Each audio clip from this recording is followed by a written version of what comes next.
Giants talk. You got a couple of free agents. We've mentioned Suarez, Framber Valdez. The Giants are going to have to get more pitching. They've got to have – they cannot rely on guys like Beck and Tang and Wynn and, all these guys. They've got to get legitimate starters. You can probably pencil in 3 right now with Webb, Ray, and Roop. But after that, the spots are open. You got McDonald. We saw him for a little bit. But I think you got to go out and get a couple of lefties for your rotation, like you said, if you want to combat the Dodgers. Plus, they're good pitchers. And whether they're lefty or righty, better that they're lefties. But what do you think about the Giants? I think they put their money this year into pitching. I don't think they're going to be able to put too much into the offense. They might plug up a hole, but I think that's going to have to come through trades. I don't see them making too many free agent splashes when it comes to significant hitters. You got Adames, which was, your one free agent that chose you.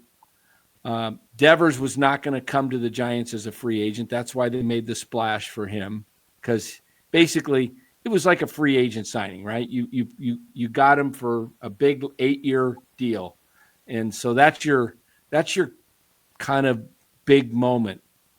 So I think it's pitching that Buster has to focus in on, and I'm not talking just a couple pitchers. It looks like to me they need to remake the bullpen and they need to strengthen the starting pitching. What do you think Buster does? I think he strengthens the starting pitching and redoes the bullpen. Okay. He has to. Yeah. Come on, and you have to start there. I mean, there's a limited amount of money at some point, and it just depends how you're going to fill those spots. Look, they got a lot to do. They got a lot to do. This is going to be interesting to see how he does it. Good starting pitching is expensive, so they're going to get one, right? You have to. If they don't, there'll be an uproar if they just roll out the same depleted, pitching staff that they had at the end of the year. So you hope it's you get one more good starter in there, and then if we're lucky as fans, they sign another one, right? So that we have 5 legitimate starters in the rotation, and then we have a backlog of Birdsong, Whisenhunt, Tang, McDonald, Beck, Wynn, all these guys that could come in. All these 4A pitchers. Guys that can come in and, maybe they're going to be good, but you don't want to put pressure on them and just throw them into the rotation if they're unproven. So you have them in, and whoever's the best one comes up and fills holes as needed, because you never make it through a season without injury and without missing time. So I hope that they do sign 2 legitimate starters. And then, the bullpens are kind of a crapshoot. What's going to happen, I think, is that spring training happens.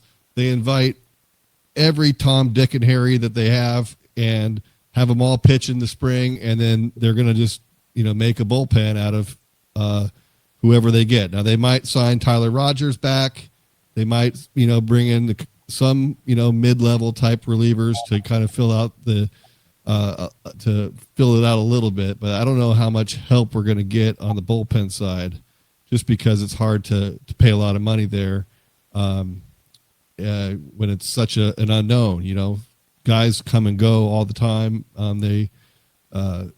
It's just consistency of bullpen arms is pretty all over the place. So I think starting pitching, I think that's where they really need to double down on. And then, the bullpen, if they can make a couple of signings, great. But I'm not expecting too much there. Well, they need a closer. They need a closer, and that's going to cost some money. There are a bunch of closers out there. Yeah, there's 3 or 4 of them. Yeah, and that may be where you're going to have to put some money. And you may have to put some money into a starting pitcher, and then take on a 1-year Sonny Gray. I like that. I like a Sonny Gray. Let me ask you. You can do that. But if you end up, with the Dominic Leones of the world, that type of middle Yeah. relief, it's never going to last. And, the Tom, Dick, and Harry thing, you don't want to have that as your bullpen. And I agree. You don't want It's easier to find them because they look for guys who can throw 98 to 100, like Peguero, and bring them in and hope that you connect with it. So that middle relief, I agree with you. Eric Miller, Lucchesi, and then you try to find another lefty out of nowhere to do it. But you need a closer. That to me is critical because Walker is not the guy. Yeah, he's not. And this guy on the Yankees, this Camilo Doval, he sure didn't look good tonight. So they might be able to get him for cheap. I mean, he hit the guy, and then he was going. We've seen this before. Then even on the radio, I was listening to Dave Sims and Susan Waldman. So was I, yeah. And the body, remember the body language. They started him with that and slumping on the mound, get him out of there, and he was up and in on whoever he hit. In that situation, I forget who he hit at that point. Yeah, you could tell they were tired of his antics already. Yeah. So Philip says, he says, I don't want to hear about the Giants and the phrase too expensive. They're printing money down there. Forget about it. Yeah. Giants they may have to spend some money here. I know they don't like to put money into pitching, but in this ballpark, and he said it, Buster said, you win with pitching and defense, and you're going to have to build the pitching staff. Yeah. Marty, they a couple years ago, going into the 24 off season, Kansas City did something very interesting because they were not considered a team as a playoff type team. They had Bobby Witt, right, Jr., and that was pretty much it. But they re-signed Cole Reagans, and then they went out and got Michael Wacha and Seth Lugo, two starters that were people like, big deal. They're just kind of Seth Lugo, Michael Wacha. Those guys are 3-4s at best, right? But they propelled the Royals to the playoffs in 24. Well, maybe the Giants need to add more guys like that. You can look, that's baseball today. If you tell me I can sign a guy, and Verlander is a great example. He went beyond expectations, but they signed him. He gave him 28 starts. He went 145 innings. So if you add it up, he went 5.2 innings per start. And we'd love to have him back. He was fabulous. Absolutely. And that's the way you build today. You're not building Marichal and Gaylord Perry and, and Rick Langford and 29 complete games by a pitcher. You're looking for a 5 to 6 inning pitcher. And those guys are available. Yeah. And you got to going into last year, they had a lot of unknowns. You had Roop and Birdsong, and Wisenhunt was on the way, and Harrison, and you had all these guys that you had high hopes in, and a lot of those guys are gone, or your hopes are a lot less now. So they signed Verlander last year because they needed someone to come in, veteran arm, eat some innings, and he did exactly that.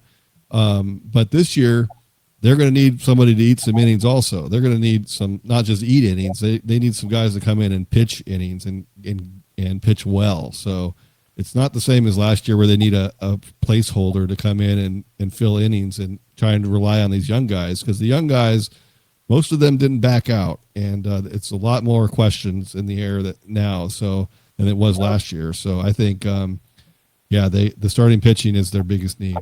Yeah, let's go ahead, Marty. Hand reject the young guys yet. There's a Birdsong. I haven't seen enough of McDonald to tell you anything about him other than the 2 September starts, that were pretty good. Carson Seymour, if he can stay away from the home run ball and just, throw that sinker, he'd be better off. So I think, there's still some hope. For sure. Another one, it's between his ears. I mean, the arm is good, but then there's, the Rick Ankiels of the world who never ever get it back together again.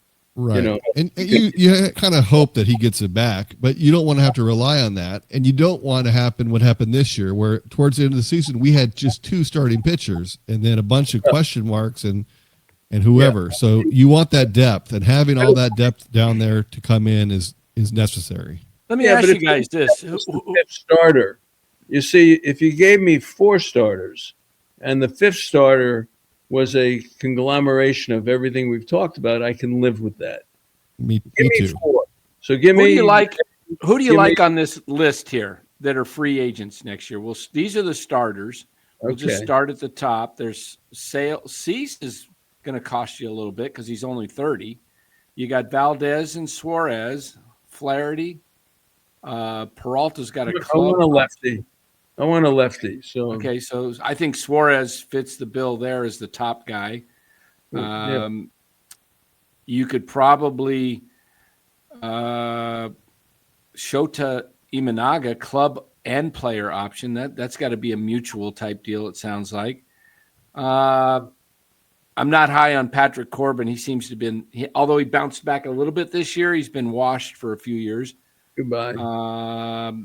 I'm just looking down this list. Nestor Cortez. I'm still thinking of that home run he gave up. Adrian Hauser is your Waka. Adrian Hauser can come in and give you 5 innings. Yeah.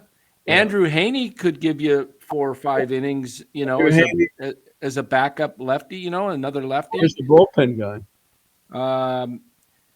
The bullpen guys are interesting here. Let me get to these bullpen guys here. There's a lot of names on there. Austin Gomer, he used to be with the Rockies. Isn't he another lefty?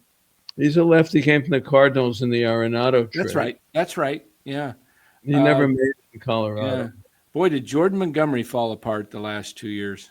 Yeah, he's hurt. He's hurt too now. Yeah. All right. So let's get to where's our relievers? Hold on here. I thought we had. Let me pull this list down. Do we not have relievers on here? That's interesting. I know that Edwin Diaz with the Mets has a player option. Robert Suarez is a free agent with the Padres. I think Devin Williams may be a free agent with the Yankees. Yeah, I like Suarez. Well, I love Suarez. I just wonder how much he's going to cost you. But he can pitch in this division. True. He can pitch in this division. I want someone who can pitch in the division. Yeah. Let me see if I can find these free agents because that are relievers. Because let me go to relievers. Okay, here we go. Probably so many of them. Okay, here's the I can name a few for you. Edwin Diaz can opt out. Oh, here's a guy that might be interesting. He's almost 36, but he might be a little more reasonable. Raisel Iglesias of Atlanta. He's a proven closer. And also you got Kenley Jansen, who's older, but he only had 1 blown save this year. He had 29 saves and only blew 1. No, you don't want it. You don't want either one of them. Well, you don't want to go I don't near. know. The only thing I think about is, do you want a guy do you want another Mark Melanson situation where a guy wants 4 years? Well, he was a slop pitcher. He had to throw the curveball over. He couldn't throw it over, and then he was done. Yeah. I'm just looking at this list here. Suarez throws 100. Yeah. I like Suarez. I mean, Kyle Finnegan, he's been off Too and on. shaky. Yeah. He would be. That's a good setup name. Yeah, Phil Mayton. He's a guy that could be a setup guy. Texas had him. Yeah. Cleveland had him. Devin Williams. He's probably could be your best potential. Yeah, maybe get him out of New York. Now that's a good pick because get him out of New York, which probably New York drove him nuts. And you get him out of New York, and he's still very effective. That's a good one. He may actually be number 1 on the list. You've got Pagan of Cincinnati, and you have Ryan Helsley, who was awful this year, but again, another New York situation. And he didn't close for the Mets. He was an 8th inning guy. Some guys just don't know how to pitch if they're not closing, if that's what their role is. He was very bad. Here's your list. Yeah, he was horrible. Iglesias, Yates, he's older. Montero with Detroit, he was with Atlanta, then got traded. Kittredge, Jansen, Leclerc, wasn't he with Texas in the year they won the World Series, right? I heard something happened to him. Yeah. Romano was awful with the Phillies. Helsley. Pagan had a good year with Cincinnati, and pitching in that ballpark is not as friendly as pitching in Oracle. Maybe he's a guy. How about Alvarado? Yeah, Jose Alvarado. That's right. He got that suspension. He's club option. It's saying, okay, $9 million club option. They're not going to pick that up. I wouldn't think. Yeah, Mayton would be a guy that could be your 6th, 7th inning guy. Maybe 8th inning. He was not bad. Yeah, I think there's guys that on here that you can remake the bullpen with 3 or 4 of these guys. It's like Chris Martin. He got hurt. He gets hurt though. Oh, Martin he's good, but he's always hurt. Yeah, he's 39, I think now. But it looks like the ages. My God, it looks like the oldest group I think I've ever seen. Yeah, it's an old group. Yeah, you got Iglesias at 37. I think Jansen's like 39. Yeah. So, all right. So we're in agreement that they need to remake the bullpen and add a couple of starters.